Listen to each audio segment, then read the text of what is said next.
Recently, we reported about the first death related to vaping in the state of Indiana. The Indiana Department of Health released a report stating the resident died due to severe lung injury linked to a history of vaping. Today, Lily Pesavento met with residents who take part in the habit to find out how they are feeling about this recent report, and she joins me now.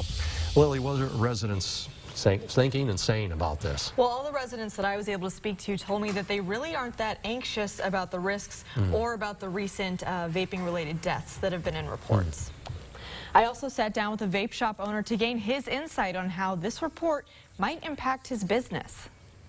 Cosmic Cloud's vape shop owner, Matthew Fitzum, believes the problem isn't with vaping, but the use of THC. They have to do with illegal THC cartridges. They have nothing to do with vaping in the traditional sense that it's a smoking alternative. The Center for Disease Control said in a statement that many patients, but not all, reported recent use of THC-containing products.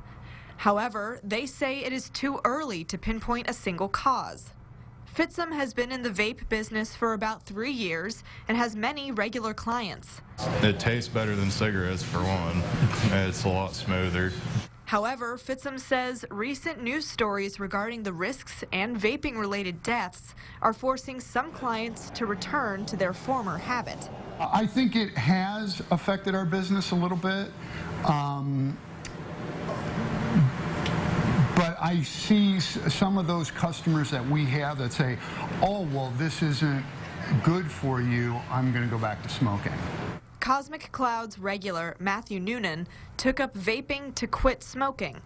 Still addicted to the nicotine, he keeps his nicotine level on his vape at 6 milligrams, which is half the nicotine of an average cigarette. He says the risks and vaping-related deaths don't scare him.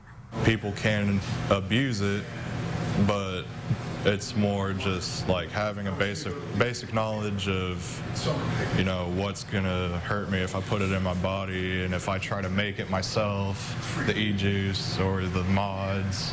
While Fitzum is in the vaping business, he says he doesn't recommend it to those who have never used nicotine. It's a smoking alternative. And I'd like to say, too, if you don't have a relationship with nicotine, don't start. According to the Indiana State Department of Health, in 2018, the Indiana Youth Tobacco Survey found that vaping has increased by 387% among high school students. Now, this is along with a 358% increase among middle school students since 2012. Yeah, it's in the news every day, it seems, and there's some new report or new study. What are some of the symptoms people should look out for in terms of vaping and health-related problems? Absolutely. If a resident is someone who does vape regularly, and if they start to feel chest pain, they're coughing, some nausea, even a fever, they should consult a doctor. All right. Very good. Thank you, Lily. Thank you.